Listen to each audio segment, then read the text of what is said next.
आज मैं आप लोगों के साथ कुछ ऐसे बातें शेयर करने आई हूँ जो कि मैं पिछले 1 महीने से सफ़र कर रही थी।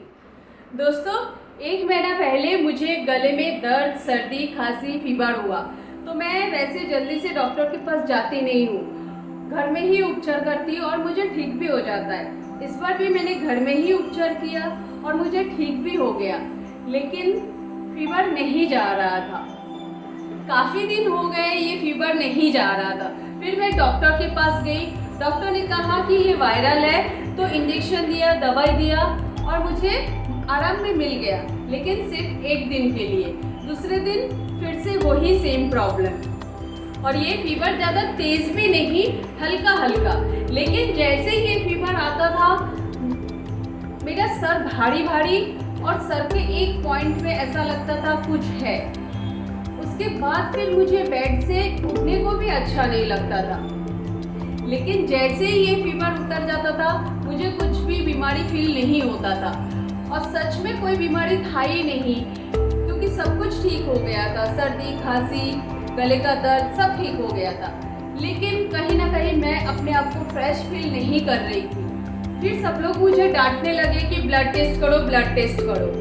लेकिन मैं रोज बहाना बना रही थी, हाँ कल जाऊंगी, क्योंकि मुझे बीमारी तो कुछ नजर आ नहीं रही थी, तो क्या मैं ब्लड टेस्ट करूं। ऐसा करते करते कुछ दिन बीत गया, लेकिन अब मैं धीरे धीरे कमजोर होते जा रही थी। अब मैं ऐसे स्टेज में आ पहुंची थी कि मेरे मुंह से आवाजें नहीं निकल रही थी। मैं इतनी कमजोर हो गई थी। फिर ब्रीदिंग प्रॉब्लम भी होने लगा। मुझे ऐसा लग रहा था मेरे चेस्ट में कफ भरी हुई है, लेकिन सर्दी तो बिल्कुल था ही नहीं।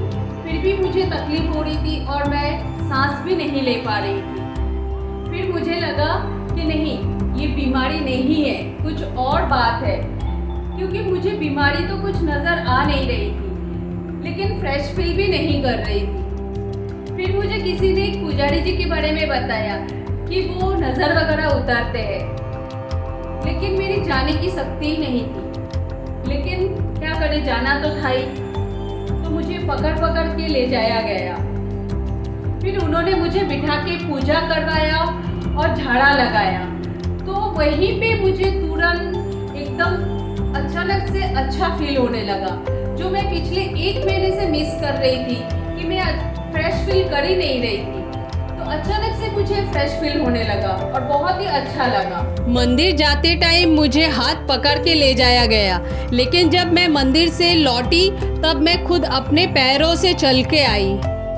दूसरे दिन सुबह से ही मेरे आवाज़ में भी काफ़ी चेंजेस आ गया, और जो ब्रीदिंग प्रॉब्लम हो रही थी, जो सांस लेने के लिए दिक्कत हो रही थी, वो भी काफ़ी फ़र्क पड़ गया। और जो सर में भारीपन महसूस हो रहा था, एक पॉइंट में ऐसा लग रहा था कुछ है, उसमें भी काफ़ी आराम मिल गया। उनके पूजा और झाड़ा लगाने के बाद मुझे बहुत ही अच्छा फील होने लगा। आप मुझे देख सकते हो, 3 दिन पहले मैं बेड से उतर भी नहीं पा रही थी, बात तक नहीं कर पा रही थी, और 3 दिन बाद मैं आपके सामने बैठी हूँ, कैमरा के सामने बैठी हूँ। तो है ना चमत्कार।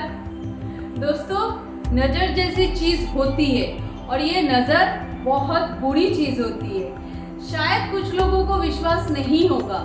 किसको विश्वास है नहीं है, मैं उस विषय पर नहीं जाऊंगी, क्योंकि आज मैं मेरी बात शेयर करने आई हूँ जो मेरे साथ बीता है। विश्वास करना ना करना आपके ऊपर है। बहुत लोग इसे अंधविश्वास कहते हैं। यही चीज़ जब वेस्टर्न कल्चर के लोग ऑरा क्लेंजिंग के नाम से बोलते हैं, तो लोग बड़े इंटरेस्टिंग के साथ सुनते हैं। हम भी बचपन में विश्वास नहीं करते थे, जब मेरी मम्मी दादी बोलती थी कि नहीं, ये सब बकवास है, अंधविश्वास है। लेकिन दोस्तों, जब खुद पे बीतती है तो विश्वास करना ही पड़ता है। तो दोस्तों, आज मैं आप लोगों को बताऊंगी, किसी बच्चे को या आपको खुद को नज़र लग जाती है तो आप घर में ही कैसे नींबू से नज़र उतार सकते हो। मैं सालनपुर के हनुमान जी को बहुत मानती हूँ, तो मैं हनुमान मंत्र पढ़ के ही नज़र उतारती हूँ। आप जो भी भगवान को मानते हो, आप उनका मंत्र पढ़ सकते हो। सबसे पहले नींबू को भगवान को टच करके आपको जो भी तकलीफ है उसको बताते हुए अच्छी भावनाओं के साथ प्रे कर लेना है। के बाद आपको लींबू को लेफ्ट हैंड साइड से घुमाते हुए आना है और इस मंत्र का जाप करना है। ओम नमः हनुमते वैवंजनाय सुखम करू फट स्वाहा। ये हनुमान जी का सबसे शक्तिशाली मंत्र है। आप कोई भी मंत्र जप कर सकते हो, आप जिस भी भगवान को मानते हो उस भगवान का मंत्र जप करके कर सकते हो। ओम नमः हनुमते वैभंजनाय सुखम करू फट स्वाहा। एक मंत्र आप स्टार्ट करेंगे और खत्म होने तक लींबू यहाँ तक आना चाहिए। ऐसा 11 बार करना है आपको। 11 बार लींबू को सर के ऊपर से घुमाते हुए करने के बाद आपको इस लींबू को क्या करना है मैं आगे बताती हूँ। लींबू को गैस के ऊपर रख के गैस को ऑन कर देना है। अगर आपके ऊपर थोड़ा सा नजर रहेगा तो ये लींबू धीरे से फटेगा, और अगर ज़्यादा नजर रहेगा तो ये लींबू बहुत जोर से फट करके फटेगा।